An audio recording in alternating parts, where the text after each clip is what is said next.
most reactions are inversions of their true expression, right? So it's like blame and hate typically turn into authority and authorship, right? So if I'm blaming someone else where I should have been the lead in that conversation, that's on me. I didn't show up and take ownership. So where is it that I can show up this way? Where did I go wrong? How can I do that better in the future? So for me, it's been this conversation that I was looking at as a failed experience. And I was chatting with a friend the other day, and she had said the same thing. She was like, for me, it's important to look at it not as a failed experience. Like, it's not a failed relationship as long as I can gain all of these lessons or distinctions from it. And she just really reminded me to mine the experience for like all of the potential good that came of it, not making the bad things good, but understanding how I can use those as things moving forward. So welcome back to Open Up with Lockie Samuel. Into episode 123 with Jeff Agostinelli, founder of, let me see here, Purposeful Productivity System, which I want to know about in a second, and host of Next Level Podcast. Tell me a little bit more, man. I'm interested. I'm intrigued. Yeah. So, a lot of what I do with people is really helping them tap into who they really are, right? Like find out what they're built for. Some people call that purpose. I'm really big on vocation, as well as what some would also call dharma, right? Like being able to really express your gifts and not do what you think you should do or what was somewhat force-fed to us early on in our lives, and really find out what we love to do and really bring those gifts forward in the world, and also how to do it effectively, right? Like how to be productive in the act of that, but not from a stance of like, being as productive as possible, but really balancing the doing and the being, right? Is a lot of what I work with people on, and understanding how to harness their emotions and understand how to utilize that creative force that really pulses through us, that most people have been taught to ignore and or bastardize and or push away, repress, suppress, all of that stuff. That's amazing. I'll come back to that a little bit later. That intrigues me, utilizing creative force. First question straight off the bat, though, bit of a deep one. Could you describe the way you view yourself as a man and or human? Absolutely. And it's interesting that you asked that, because as far as just how I see myself or describe myself as a man, is that I think everything exists in the context of something else, or in the context of everything else, right? Like nothing is in and of itself a standalone instance, right? Like everything has to exist in relationship or in relation to something else. Yep. So I know for me personally, my identity, I've been maybe just 3 or 4 months divorced, separated for 3 years. And the process of understanding who I am as a man, if you asked me that 2.5 years ago, I would have probably been like, what? And asking me now, the irony of it is beautiful. But for me, like who I am as a man, there's great pride in being able to be, I'm a father, I have a 10-year-old daughter, being able to show up as a provider, but also being able to lead.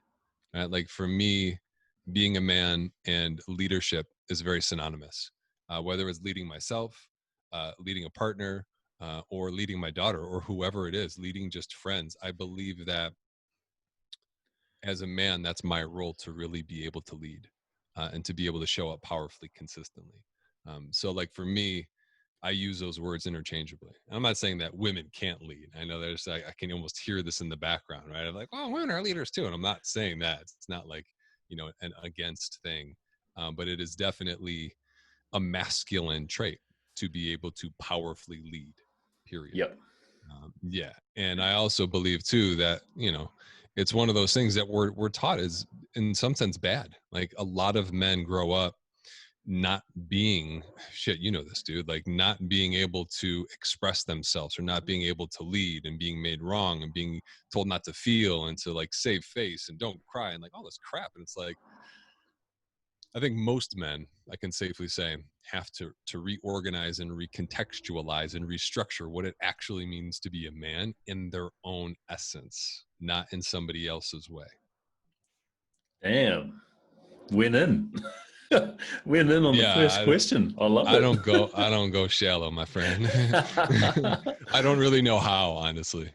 That's awesome, bro. And I think Yeah. that speaks into why you are coaching or providing the services you're providing. If you can Mhm. go that deep yourself on a whim, then imagine what you can do in a container that you hold for people either one-on-one or in Mm, a group. So absolutely. yeah, that'd be cool to talk about that later. But let's dive into, I guess, childhood. The first story that we're going to cover with you is around addiction, Mhm. I guess at about college. But can you give us like a breakdown or a summary of your childhood up until that point? Yeah, I think it's important to realize that no matter what happens in our life, there's a story that's being told. And when we attach to a narrative, we tend to express or live out that story in our life. And I know for me, I am a twin. I have a twin brother, Oh, well. and my older brother is 16 months older. So my mother did not know I'm 39. At the time they had ultrasound, and my mom didn't know she was having twins because for some reason the doctor only heard one heartbeat. So it was very like, it was new tech, I guess you could say. So when she was giving birth, the doctor said something to the effect of, "Oh my God, there's another one." So right off the bat, and I have a great relationship with my parents, so nothing to my mom on this. She was like, "I didn't want another one," or "I don't want another one." And I always felt like a lot of growing up, I was like trying to find my place, but also, again, in context, trying to fight for my space as far as competing with the twin, as well as like trying to duke it out with an older brother who's only 16 months older. So you might as well call it triplets, right? And for most of the part growing up, it was like we competed for friends, we competed for girls, we competed for pretty much everything. So I felt like a lot of my definition growing up was not who I was, but it was who I wasn't, right? It's like it Wow. was always in contrast to something else. So for me, I realized pretty early on that, um, or I felt early on that I had to do what my brothers were doing, or I had to like join the crowd and do what other people were doing in order to be accepted and acknowledged, right? Yep. Being compared like, well, so and so does this or this and that, which is common in childhood. But I remember that the first time that I was 16, actually I was 15, and my brother and this other dude and I were inline skaters, right? So I was skating at the time, and I was that kid that was like, I'm never gonna do drugs, right? Like I'm never gonna do any of that stuff. It doesn't make any sense. I remember we were sitting there in this little triangle, and this dude Chris was smoking a bowl, and I was like, I don't want any. And then they were just like, why not? I was like, oh, okay, fine. So right in that moment, I knew, I was like, fuck, like I'm giving up part of myself right now just to fit in. And from that moment on, I became like the dude that was, if you've seen, the Big Lebowski, like the dude, right? Like the party guy and like the guy that's seen. And it was one of those things that just became part of my identity. And I realized that a lot of growing up, I was very smart and really good at math and science, but also really good at art, right? So it was like I wanted to double major in college. But what was interesting is that I got set on this path to go to med school because I was really good at math and science and all of these things. And my dad's a dentist, my uncle's a doctor. So it was one of those things where it's like, okay, here's what you're good at. Here's what you should do. It makes good money, X, Y, and Z. And I was like, okay, kind of went along with it. But then I realized through a number of things that went down that it was more fun to just party. And I got super deep into cocaine. I was selling it. I was pretty much doing that every day, all day. I was a high functioning drug addict, right? So it was like 6 years, just insanity.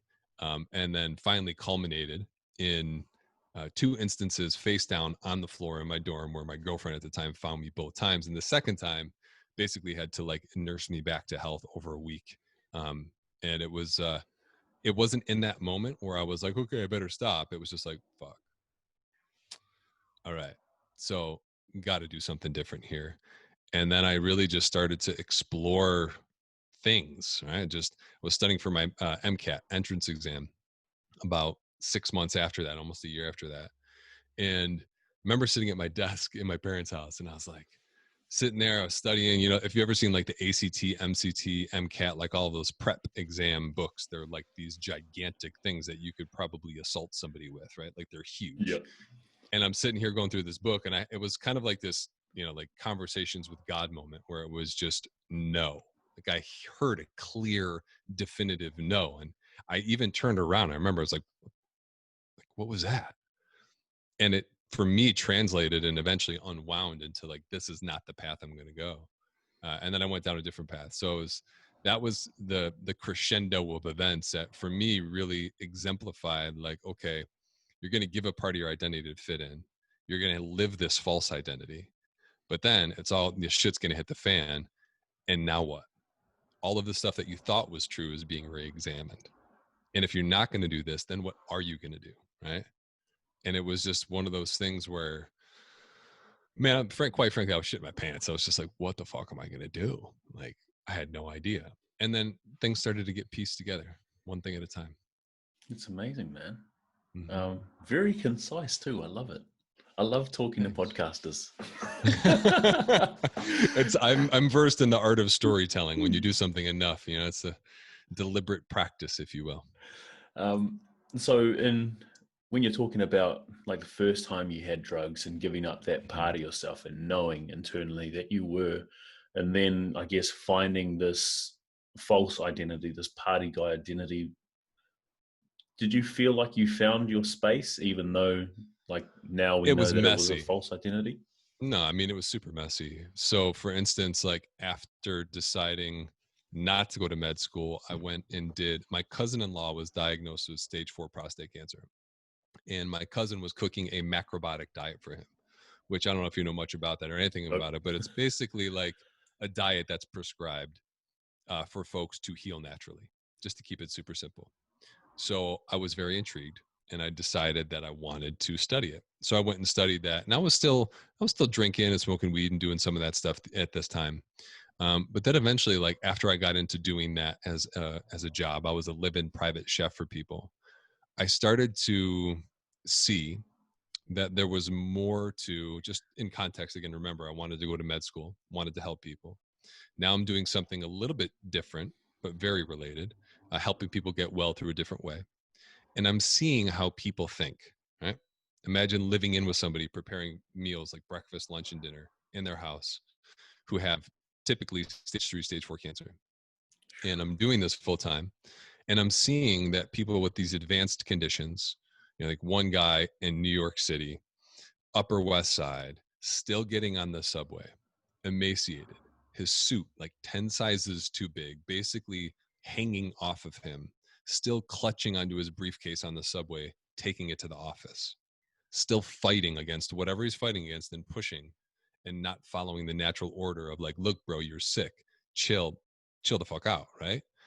And then seeing that contrasted with another woman in Rancho Palos Verdes in California, who's sitting on the couch while I'm cooking a meal, asking questions, right? Being curious, bright-eyed, surrendered, right? Like having a quality of curiosity and being able to be open to the experience that's been put on her plate. So at that moment, I remember I was like, dude, there's so much more to this healing thing than just food and all of that stuff. So that's when I started to explore, man, it was like, you go down the rabbit hole and it's like, well, you find a lot down there.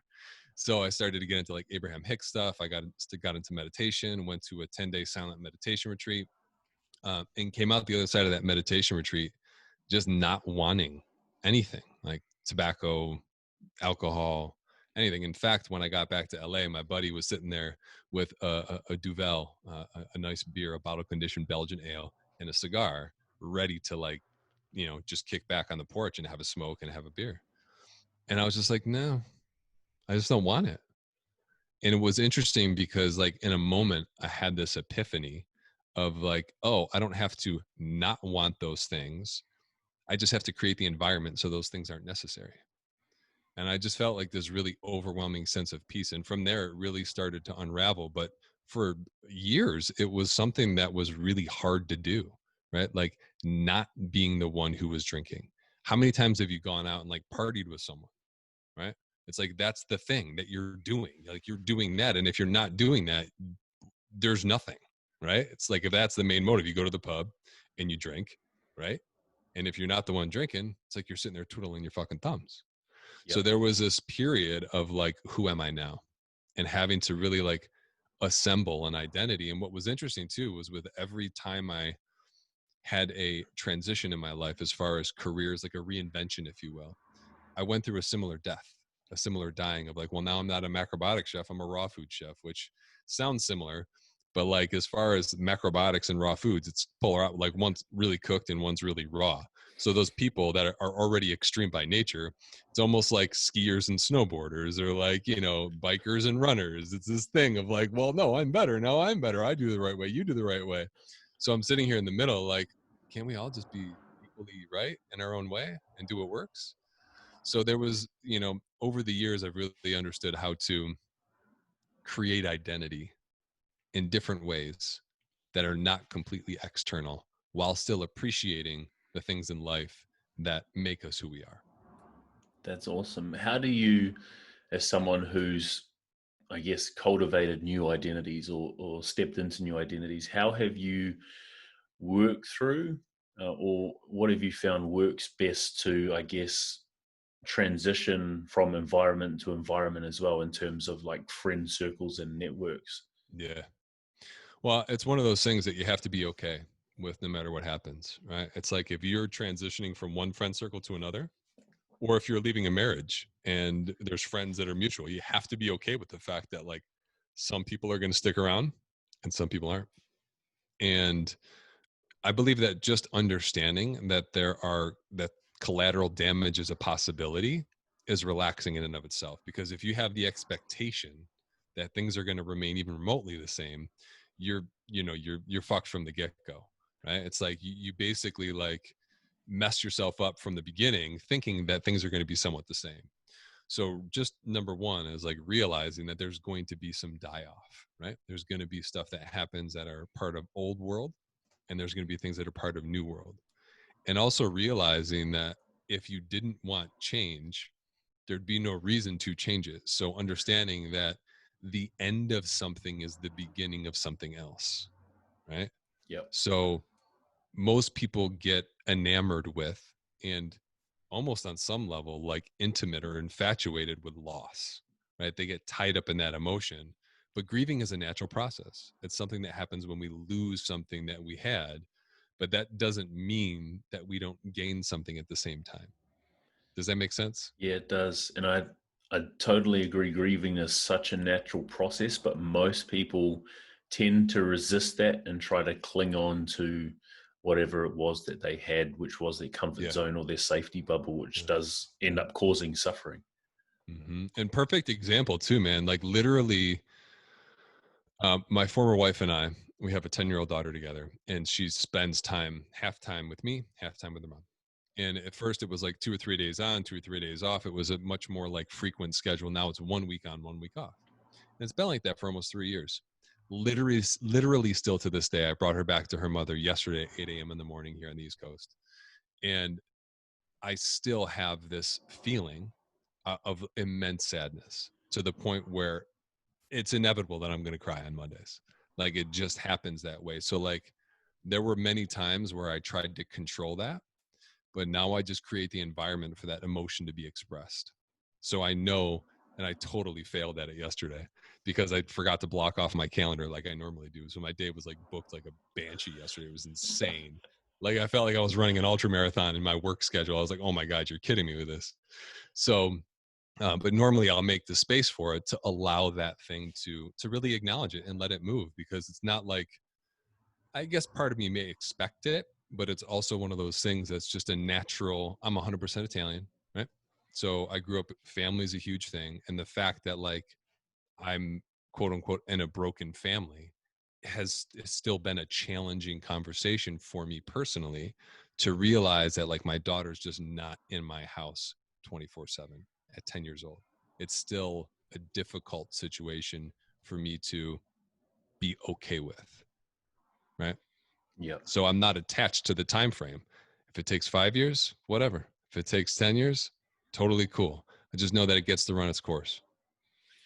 It's amazing, bro. It's deep. And we'll come back to that, especially creating space to cry and letting it move. But I want to know how you, as someone as young as you were, faced off with the potential disappointment from your parents, like making that decision not to go to med school, as someone who was always competing for their own space.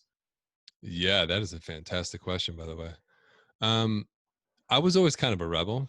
Um, so, I mean, even sophomore year of college, like I had dreadlocks, and I was like, always, my mom was like, oh my God, she called them shit locks. Will you cut those shit locks off? I'm like, nah, ma, they're mine. You don't, and I'm like, don't call them shit locks. You know, I would like wash them and have like the stuff, and I would really take care of them. So I'd be sitting there twisting them and stuff. And, you know, they were definitely high maintenance for me. But, you know, I did a lot that was against the grain later in life. I think out of that rebellion of like, well, fine, if it's, you know, if it's going to be a competition, fuck it. I might as well just like do whatever the hell I want to do. But again, that wasn't against, right? That was like rebelling against the machine, so to speak, which moving away from is not always the best way to achieve where you're going. But as far as the actual act of saying I'm not going to do med school, it was one of those things where I just made the decision. You know, it was like I got the clear no, and at that point, again, it was um, after those overdoses in college, so it was like I felt very open to the experience. I think that kind of cracked me open, right? Like gave me a sense of my mortality. I was an still am an adrenaline junkie. I run ultra marathons, so I was always like pushing the envelope as far as mortality goes. So like when that happened, I was like, oh shit, like you ain't invincible, bro. And in that moment, it was one of those things where I knew that if I didn't listen to that no, and did what I was going to do just for the sake of appeasing my parents, that I would just be fucked forever. You know, it's not something that, and I had started to set deals with myself. I was like, well, if I don't like what I'm doing by the time I'm 30, then I'll go back to school. And if this, then that. And then eventually it was just like, no, just, I kept getting a very clear no, that the traditional route just was not my medicine. It just was not the thing for me. And I had to be okay with the fact that um, my parents might not like that. And fast forward, my parents eat, you know, they're not completely vegan, which I'm not attached to that. I eat that way because like I perform the best that way athletically and have for years. So I like that. But they eat like almost all organic. They eat super natural, plant-based, like home cook everything, always have. I'm Italian though too, but what I thought was going to be going against what they wanted, they've adopted. And everybody in my family has adopted. And Wow. this was like, I started doing it when it wasn't even a thing. Like when I would go to the stores, when I started doing this stuff, they would look at me sideways like, what's organic? And I'm like, seriously, bro? Like, what do you mean what's organic? So yeah, that's kind of how it went down. Do you feel like you've found your space now? For the most part, yeah. It's interesting. I was just chatting with a friend the other day, and I was telling her, I was like, you know what? I feel like right now, specifically, even within the last couple of months, just with the group of people I'm in with right now, and just like some of the opportunities I have right now, I feel like I've found my tribe, and that's Yes. I feel like I've been, and I'm getting goosebumps just saying that. I feel like I've been on that cadence of where's my tribe, where's my tribe, where's my tribe, and now I'm like in it to the point where I'm very practical, but I'm also very out there. Okay. So, like with the woo woo conversation, as many people call it, like the amount of synchronicities that have happened in the last few months have been stupid, like ridiculously stupid. Like, for instance, the other day, I'm not sure if you saw it, I had posted something on Instagram that said, I wish you more pain. And it's a song, but it's also a buddy of mine had said it because someone said it to him, and the effect of most people don't change until they have enough pain. And what was interesting is I sent this quote. I'm in North Carolina, and I had this conversation with my friend on the back porch over coffee. I send this quote to a friend of mine, and she goes, "Oh my God, are you kidding me? Did you just say that?" And I was like, "Yeah." She's like, "I'm reviewing my notes from a class I took in 2017." And she took a picture of her notes on that page, and it said, "I wish you more pain in 2017." Now it like just things like that for me are these winks from God, the universe, whatever you want to call it, that are like, you're on the right path, keep going. So that acceleration of coincidence for me is a confirmation of serendipity, of magic, of miracles. And I fucking love it. So for any like man or woman out there who's listening, who is struggling to find their space, to find where they fit in within this experience, are there a couple things you could say that would help them, I guess, get on the path that will eventually lead to them finding that? yeah, it's not linear. That's number one. So being attached to following it as a straight path is an expectation that will get you more frustrated than less. I'll just say it that way. And also, energetically needing to have something typically pushes it further away. I know a lot of people who may come across as needy because they want something so bad, because somewhere they believe that when they have this, everything will be better. But just like in relationships, it's like you don't come into relationship with somebody because you need them. You come to relationship with somebody so you share an experience of who you both are fully expressed together to create something that's exponential, that's greater than the sum of its parts. And I believe that it's the same thing when it comes to like finding your place in the universe or finding your place in life and work, whatever it is. It's an energy match, and it's an energy elevation. Meaning, if you're pursuing something that you need in order to fix your ass, you're going at it the wrong way. And if you continue to do it that way, it's going to cause more pain. And I believe that it's this interesting balance between pursuit and allowing, like being able to be relentless in the pursuit of finding what it is that we want, but relinquishing the need to have the outcome happen now and focusing on the gift, on the work, on the giving, not on the doing per se, but on the effort, right? Like Joe Dispenza says this great. He says, like, don't focus on the outcome, focus on the effort. And when he said that originally, I was like, that sounds stupid, bro. Like, what are you talking about? Like, what do you forget the outcome? And it's really powerful, because if you're not focused on what you're going to get, but you're willing to give, the result of giving is often the getting. But if you're just focused on getting, you're typically pushing it away, and you're not focusing on the work that you really get to be doing in order to arrive at that destination. Yeah, and I feel like if you're focused on that outcome, and I know they talk about this a lot in sport, you get frustrated by the distance between you and the outcome because you're not focused on the present moment and all the steps in between. Dude, you said it perfectly. And the place that I learned it, like, in my body, so to speak, is through distance running. You know, if I'm on a 31-mile run, if I'm focused, I know most people are like, what are you talking about? Like in one go? Yeah. If I'm on a run, I'll say a small one. The other day was a 20-mile run. So if I'm on a 20-mile run and I'm focused on mile 19, but I'm at mile 10, I'm literally fucked. I'm done. But if I'm focused on the next mile, I'm good. If I could just do 1 mile 20 times, I'm golden. If I'm focused on doing 20 miles, I'm not going to be in great shape. Most likely I'm going to get in my head. I'm going to trip over my feet. Form is going to be sacrificed. I'm going to try and hurry to get there faster, right? I lose presence. I lose cadence. But when I surrender to the flow, it literally is just like, I literally ran the distance the other day. Like, some people are like, you ran there? Like, I don't even drive that far. I'm like, yeah, it's 10 miles down the road. You know what I mean? They're like, what are you talking about? I was like, yeah, I think I'm going to get rid of my car. But anyways, no, just kidding. I really did have that thought.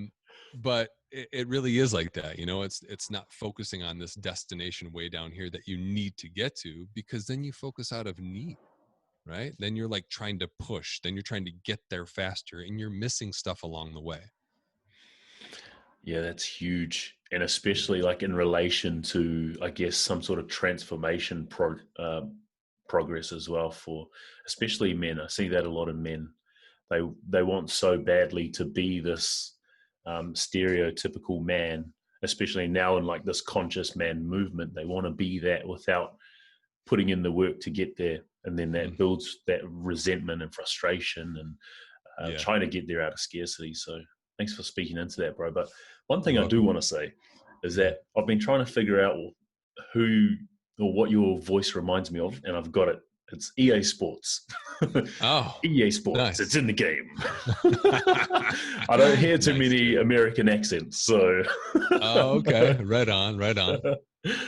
I want to touch on marriage, man, and just like the whole, just Mm, because that process sounds like it took a long, long time, and to be, I guess, in that chaos or in that limbo for that amount of time, to me, it feels like it'd be stressful. And just because we had, before this whole COVID thing started, we had about 100 men in a room, and we asked who was going through a breakup or a divorce, and every single man in the room put his hand up.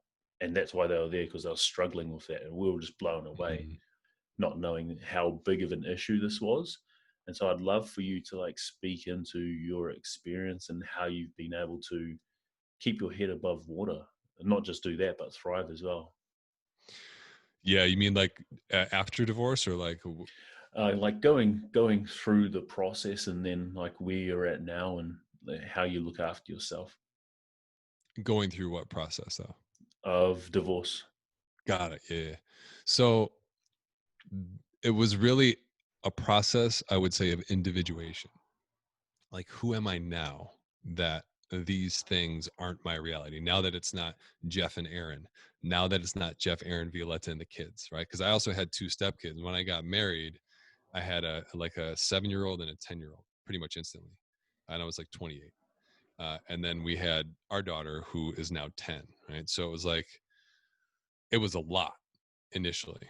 And having to then like break apart from that in a way and find out who I am now after all those years of trying to make it work. It's those times where it shifts from like this is what it is to where you realize that it's not that anymore, that tend to be the hardest, right? So it's like the like psychologically, like emotionally, it's called the refractory period, right? Like the moment something happens to when you can recover from it.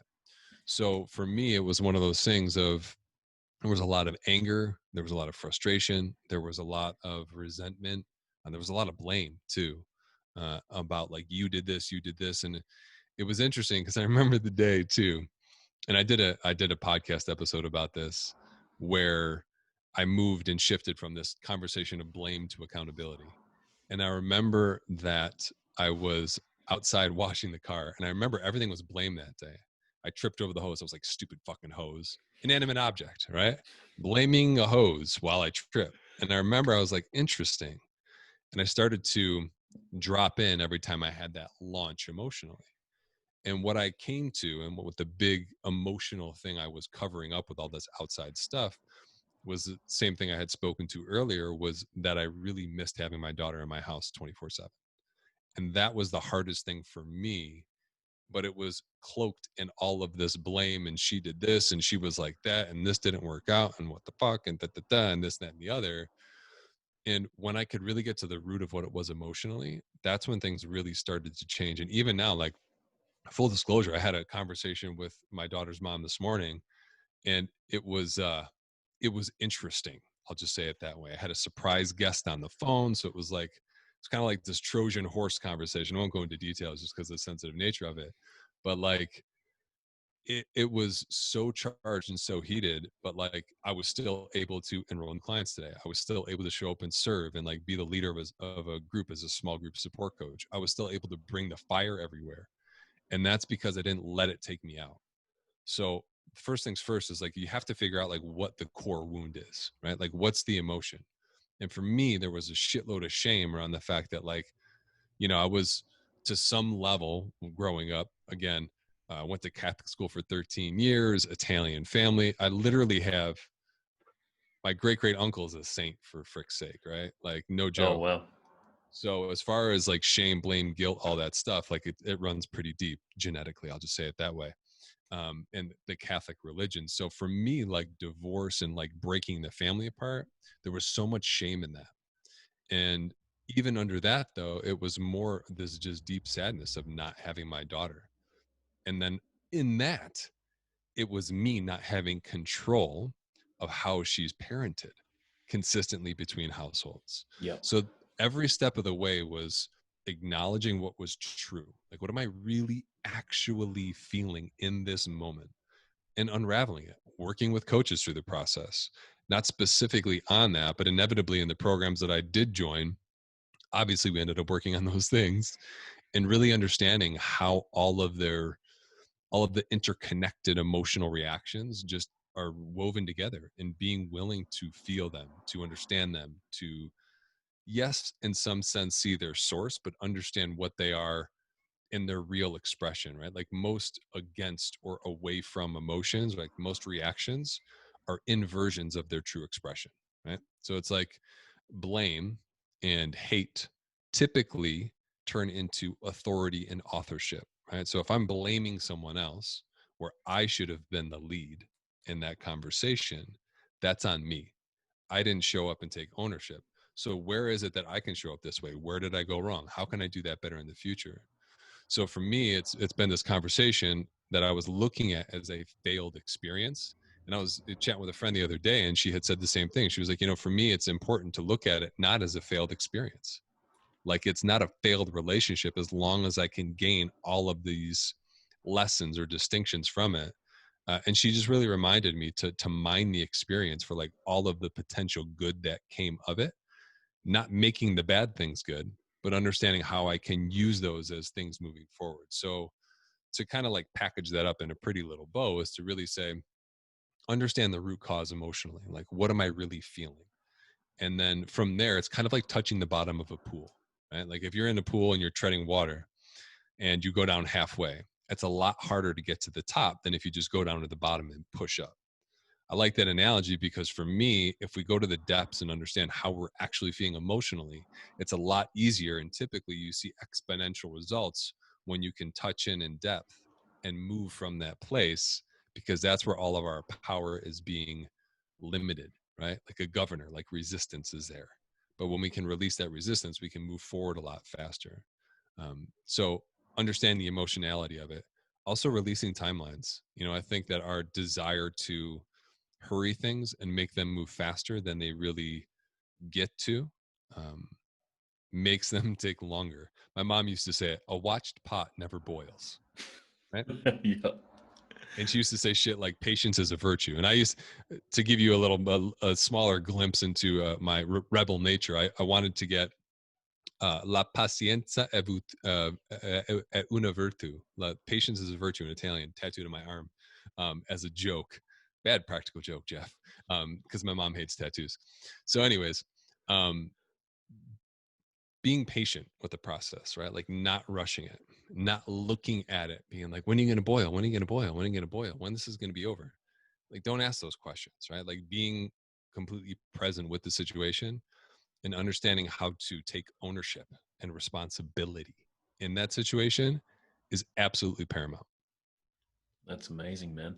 How Yeah. have you gone about changing the dynamic or the way that you approach this feeling about, I guess, not having your daughter with you 24/7 and the way that you show up within her life? Yeah. Yeah. So what's interesting about that too is that was a very big surprise on what that meant for me. And I realized, and I think this is a lot of what I got growing up too, is that my mom specifically made most of her life about us and had very little other stuff in her life. And I realized at one point, and like I said, I'm an ultra runner. I run a lot. I enjoy it. But one of the things that I don't typically do or haven't done was really allow myself to like have enjoyable experiences, right? Like do things just for the sake of doing them that are just enjoyable and fun, and simple stuff too. So for me, it's just been this great opportunity to be like, okay, what can I do that's fun? Right.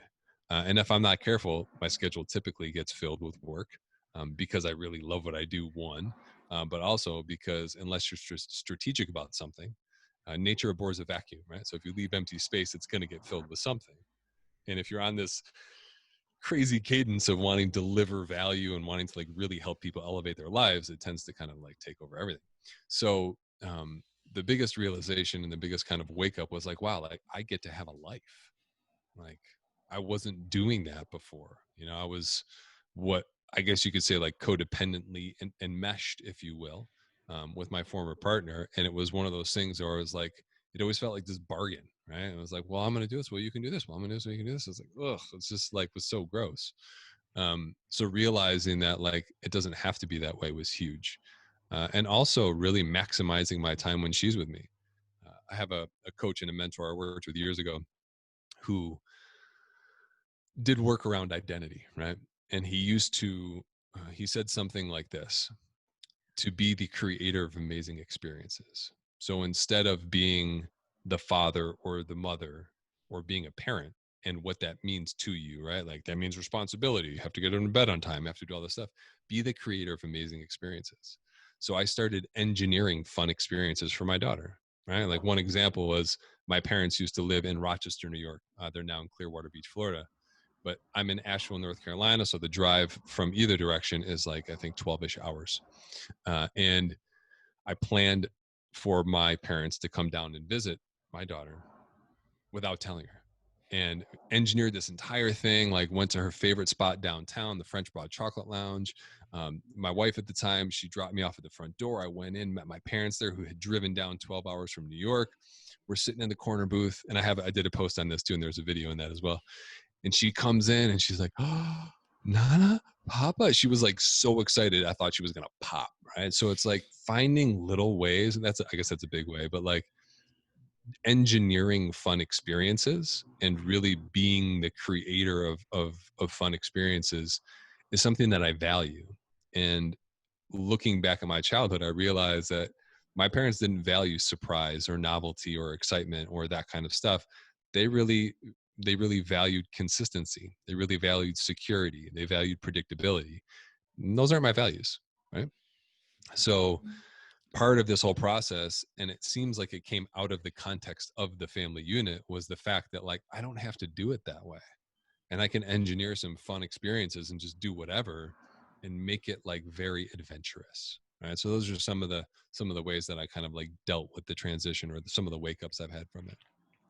Have you had to work through selfishness at all with having a daughter? Because I know for a lot of men that I've been speaking to, they found it hard initially to prioritize the family, especially men who have a particular mission or purpose that they want to achieve.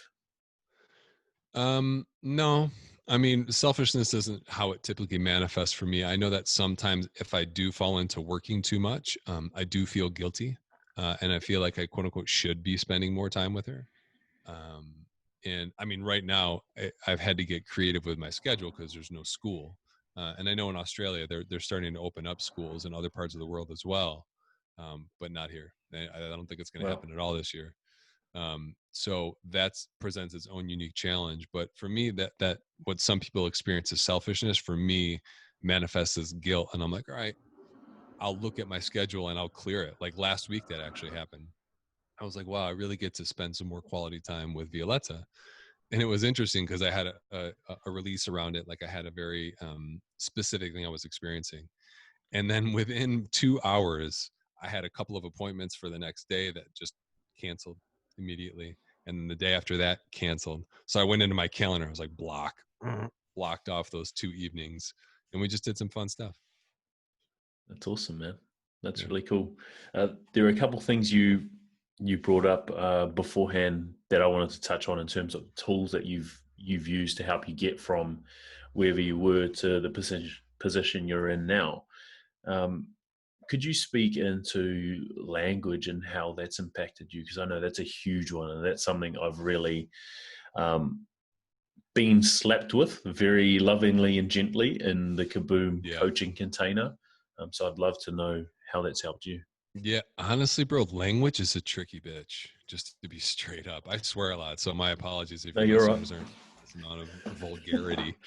Um, Language is interesting for a few reasons. One, I spent about 7 years working really deep and helping one company to build out all their online programs, transition from offline to online and build out all these different programs around conscious language, body language, and a form of iridology called biooptic holography that basically looks at the markings on the iris, sclera, and pupil and translates that into consciousness instead of what's done in iridology, which looks at the physical body.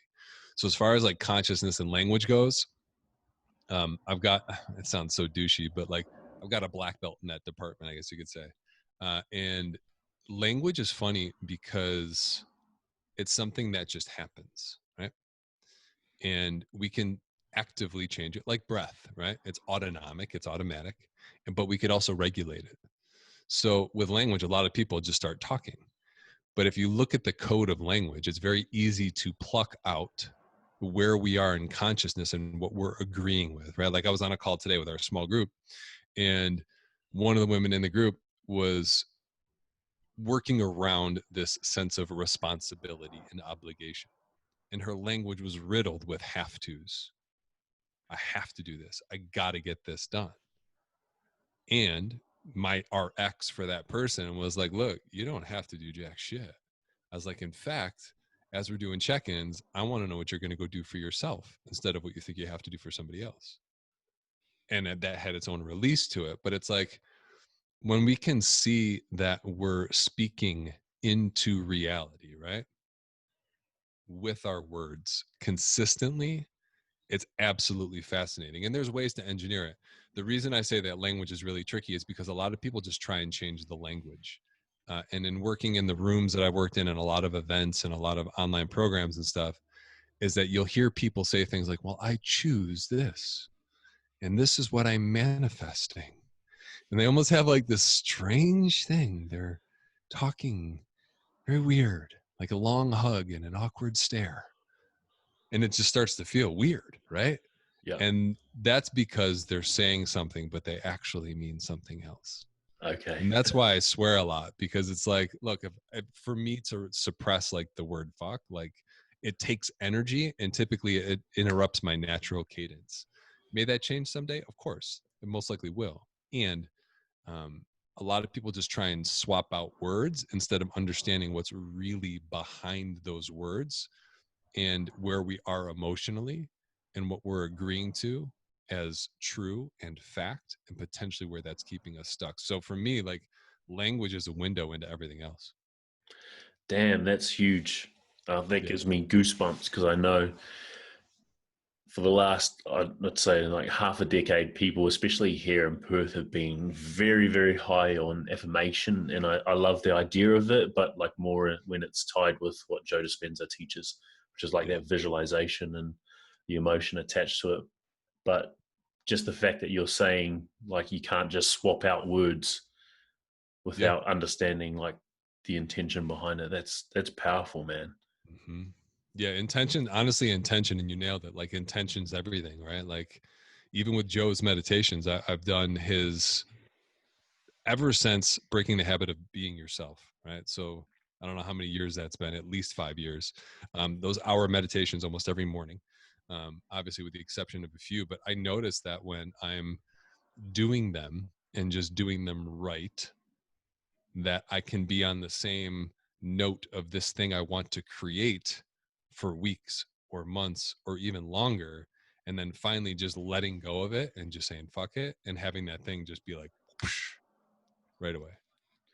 Man, I can get myself into such a state with his meditations that I end up crying like out of this place of joy. Yeah, And I they're pretty just, magical. yeah, I finish that and I'm just buzzing. Nice, dude. So good. I think let's get into running and fitness and then we'll go through a couple wrap up questions. Yeah. I just wanted to know this because, like, obviously, distance running isn't everyone's cup of tea. It's like for most people, they look at it from the outside. It's like, why the hell would you do that? That Mm-hmm. just looks like punishment to me. So, Mm-hmm. how has that helped you? Yeah, it was interesting because there is a guy by the name of Charlie Engel, and he was in a movie called Running the Sahara. He's become a friend since I interviewed him on the show. But he ran across the Sahara Desert, which I believe was 50 miles a day for 111 days straight. And I remember when I interviewed him, it was called, like, Overcoming Addiction and the Marathon, Ultra Marathon Mindset. And he had a very colorful past as well. And he had said something in that interview, and he said, the addict is all the best parts of me. And I found that interesting because a lot of people look at people who were addicts and believe that they basically swap out one addiction for another. And I always had that question too. I was like, okay, am I trading out one addiction for another? And I don't think that's actually true. I think that the part of us that allows that level of relentless commitment is absolutely required, especially as a man. Now, full disclosure, when I interviewed him, I did not say, "Hey, I'm going to go run ultra marathons." I actually said, "I will fucking never run an ultra marathon. I don't give a shit how much you pay me. I ain't doing it." And I said the same thing about being vegan and vegetarian when I was a 198-pound bodybuilder. I'm about 150 now, so I had 40 pounds of extra grizzle, like, Oof. 5% body fat, 4% body fat, and 40 extra pounds. So, and then I was basically vegetarian and then vegan on and off for years overnight. So I think there's power in realizing what we say we're never going to do and what we do. But what actually happened after that was I've always trained. I was a Division I lacrosse player in college, and I've always played sport. Like, it's just my jam. I love it. I'm super athletic. I make sense of the world through movement, big time. And I was training kettlebells. I've done a lot of stuff. I used to be a personal trainer as well. And I was like, I need to pick a sport. I need to do something that's focused activity. And at the time I was running trail, and it was like just doing like 3 miles, 4 miles at a time. And there's this place right where I live. It's called Beaver Lake, and it has mixed terrain around it. And I was running around and I was doing 4 miles. I was like, what would happen if I did 5? I was like, I did 5 miles. And then the next day I was like, why would I do 6 miles? And then I just kept increasing my mileage in a safe container, right? It's a mile and a half, 1.8 miles around. So I was just doing laps around this mixed terrain track, and my car was right there. So if I needed to stop, I could. So in that controlled environment, I got up to 10 miles, and I was like, shit, if I can do 10 miles, like, why can't I do 14? So then I went on a longer run, and then I was like, okay, interesting. I like this. Like, this is fun. Like, there's nothing more exciting to me than wearing a watch that keeps track of my mileage, throwing on a pair of shorts and a pair of sneakers and usually a hat, and just running. That's it. Sunshine, sweat, water, just those simple things, and just going. Like, it is literally a religious experience for me. And the thing of being able to find um, a mantra came to me a couple years ago: minimum effort, maximum ease. Minimum effort, maximum ease. And I remember when I started to hear it, it evolved into just put it down, I'll pick it up. Right. And it was this thing where it was just one foot in front of the other. And you could probably hear it just in the way I'm talking about it. Like, literally running for me just transformed into this euphoric experience where I learned how to push my limits, and then how to do it safely, and then, just keep going from there.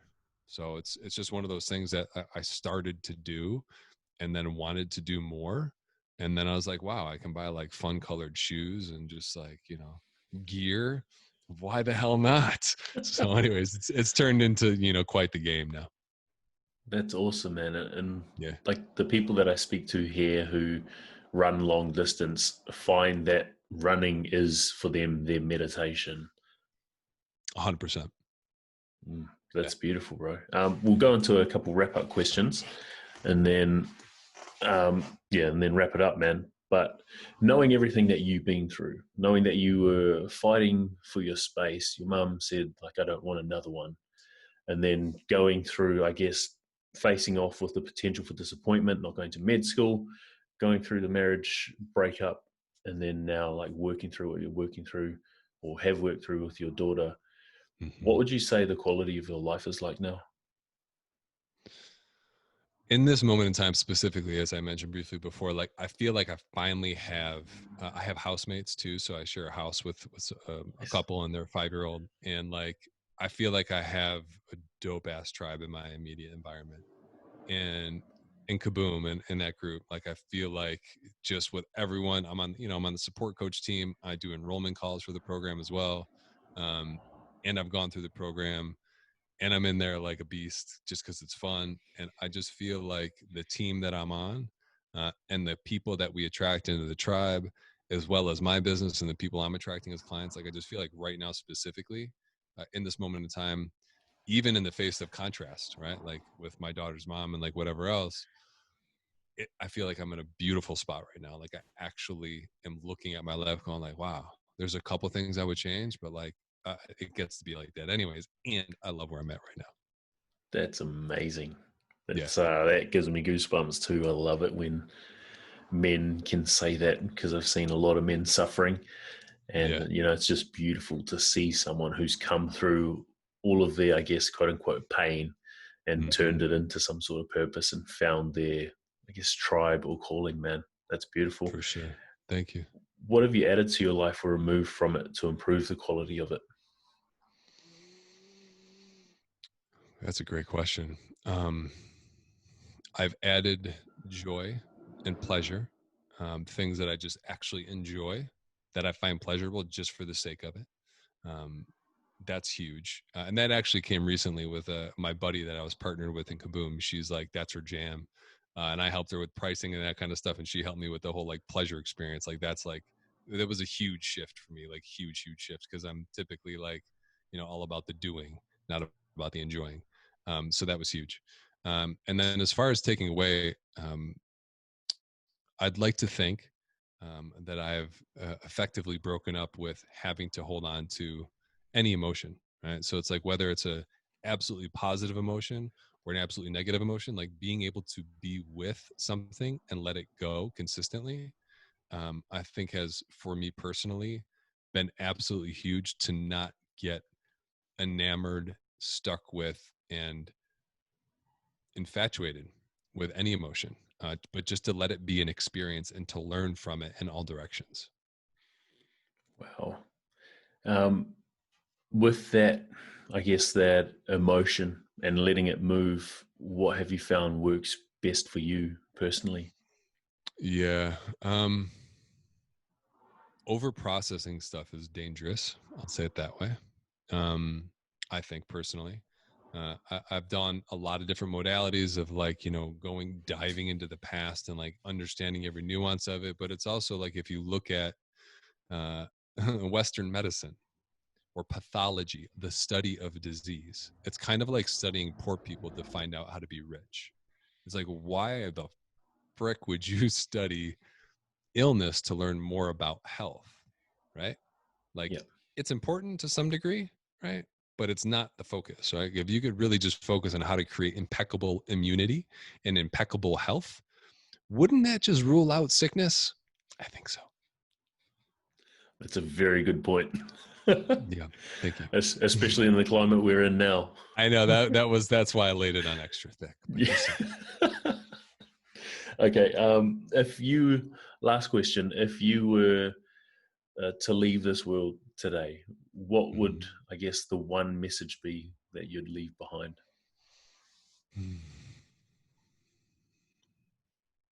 Find a way to express love. Like just find a way to fall in love with everything, literally. Um, yeah, period. Damn, that's powerful. Yeah.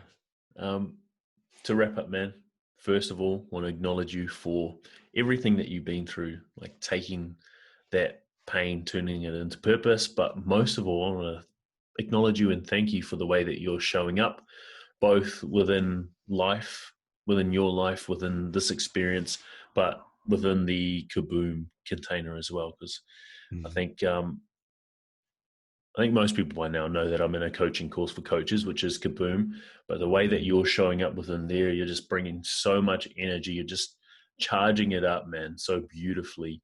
And yeah, I just really wanted to take time to acknowledge you for that. Thank you. I appreciate that. Actually, one more thing, Yeah. your coaching services. Tell us a Yes. little bit more about that before we do wrap up. Yeah. So typically I work with coaches and creative business owners who have to date had challenges with charging what they're worth, finding their real expression, really understanding how to trade out the expectations of others for what they actually want in life and be able to pursue that. And I love to help people really discover who they are. And some would say that I help light a fire under somebody's ass, so they really get going on what it is they're here to create. Because one of the things that for me personally I experienced and had some level of regret on is saying I wish I started sooner. I feel like so many coaches wait too long to fully express, or are afraid of burning out, or are afraid of like doing their calling full out, but are actually just under living their potential. And for me, one of my greatest joys in life is seeing someone wake the fuck up and realize that they're capable of way much more, and then showing them how to really hone that art and express who they are, so they can do what they're really amazing at and give their gifts and be fully expressed and help the people that they're here to serve. That's massive. Underliving your potential. I'm sure that resonates with people out there. Oh, it Damn. does. Yeah. And where can people find you? Yeah. So my website's the easiest. It's jeffa.co, jeffa.co. That'll take you right to jeffagostinelli.com. Obvious reasons why I've shortened it. Otherwise, you can find me on Instagram or on Facebook at Jeff Agostinelli. I'm pretty prolific on both of those. And then the podcast is called The Next Level, and that's on Spotify, iTunes, all of the major podcast networks. Awesome, brother. Thank you so much for your time. I really do appreciate it, bro. Appreciate you too, my man.